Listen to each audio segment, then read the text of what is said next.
The big bet by NVIDIA. A few days ago, NVIDIA announced that it plans to invest $500 billion in the United States over the next 4 years. A colossal figure, almost 7 times its current revenue.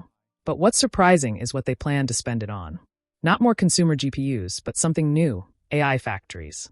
Instead of generic data centers where you rent space or compute, these facilities will be dedicated exclusively to generating AI tokens. What are AI factories?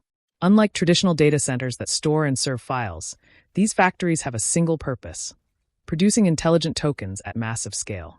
In other words, electricity and hardware, thousands of NVIDIA GPUs, are used solely to convert information into tokens, the raw material that feeds large language models, LLMs. When you ask ChatGPT for something, the AI isn't imagining a car or the Golden Gate Bridge. It works with tokens, units of text like words or fragments of words, and calculates which token is most likely to come next. These factories accelerate that generation process. According to Worldwide Technology, AI factories now generate the tokens that underpin music, words, videos, and even chemical products. Demand for tokens is at an all-time high. Put differently, NVIDIA and its partners, TSMC, Foxconn, Wistron, and others, will build plants in Arizona and Texas, where they will assemble Blackwell GPUs and install supercomputers dedicated to creating AI tokens.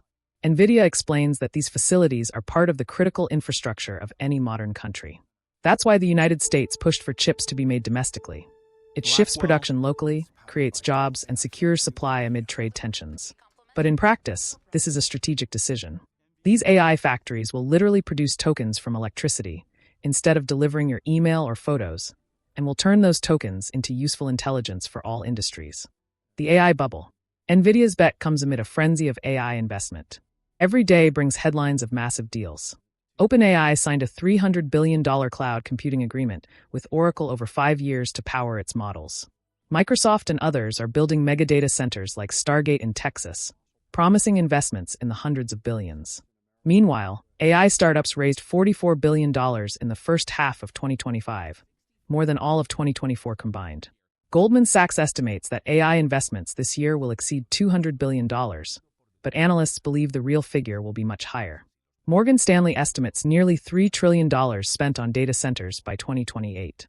IMA 15 projects around $6.7 trillion in data infrastructure by 2030. With so much money flowing in, expectations are growing wildly. It's said that big tech companies should generate combined revenues equivalent to adding another Walmart every year. Walmart brings in about $600 billion annually. That scale of growth sounds almost impossible. Even industry leaders warn about overhyping the story. In August, Sam Altman, CEO of OpenAI, admitted that investors are overly enthusiastic about AI. He believes we may be in a bubble phase, where smart people get carried away by a kernel of truth. Bill Gates and others have compared the current AI boom to the dot-com bubble of the 1990s. Still, the machine keeps running. Where will all that promised profit come from? A study by McKinsey showed that 95% of organizations are not getting any measurable return on investment from their AI pilots. In practice, only about 5% see real revenue gains, usually very focused startups or companies that integrate AI in highly specific ways. The rest experience frustration. Executives often expect a magical plug-and-play solution, but integrating AI into complex corporate processes requires proper data, solid infrastructure, and customized training. Many companies test cloud AI or ChatGPT internally, find it slow or clumsy, and then blame the AI or regulations. With so much capital at stake, anything short of a radical transformation will look like failure. It's no coincidence that analysts say this boom is on an unsustainable path. Morgan Stanley and McKinsey argue these expenses can only be justified if AI eventually generates trillions in value. Meanwhile, executives like Altman call for calm, even as they spend billions on data centers, warning that some people will lose an enormous amount of money in the bubble. Lesson from the past: Intel and the chip bubble. History offers a clear warning. In the 1990s, Intel dominated PC processors. By the late 2000s, the market was still growing fast. Intel bet big, building the massive FAB42 factory in Arizona, hundreds of billions of dollars to produce cutting-edge chips. But just then, PC sales stopped growing. Almost everyone who wanted a PC already had one, and people began shifting to smartphones and tablets. Between 2011 and 2012, the PC market stagnated and then fell sharply. The disastrous launch of Windows 8 didn't help. Intel responded by canceling the opening of FAB42, delaying the investment because smartphones had reduced demand for PC chips. Intel had built billions in capacity expecting endless growth, only to find that the new plant wasn't needed, at least not then.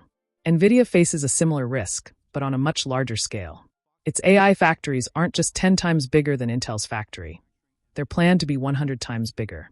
If enterprise AI adoption slows or reaches equilibrium, NVIDIA could end up with massive underutilized capacity.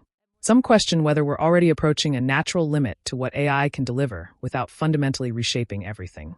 In other words, if NVIDIA is building for demand that doesn't grow as much as expected, this $500 billion move could become the modern version of Intel's mistake. NVIDIA under pressure, custom chips and CUDA. Still, NVIDIA's biggest rival isn't another hardware company, it's its own customers.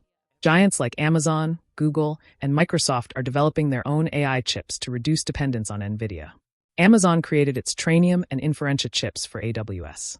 Google has used its TPUs for years. Microsoft is working on its own silicon, reportedly called Maya or Athena, for OpenAI and Azure.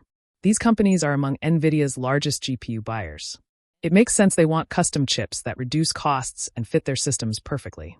So far, however, these efforts haven't dethroned NVIDIA. Instead, customers remain tied to its CUDA ecosystem.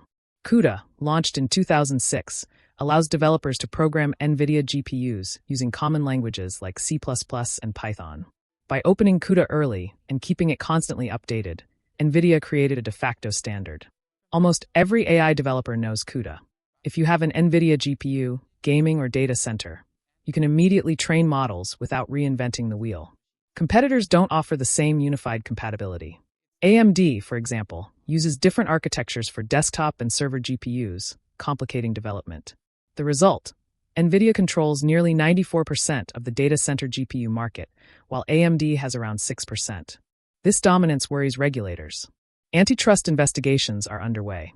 The European Union is examining whether NVIDIA distorts competition by offering discounts tied to bundled hardware and software. In the US, the Department of Justice is investigating whether NVIDIA pressured cloud providers into committing to multiple products at once. Meanwhile, private investors are backing away from chip startups.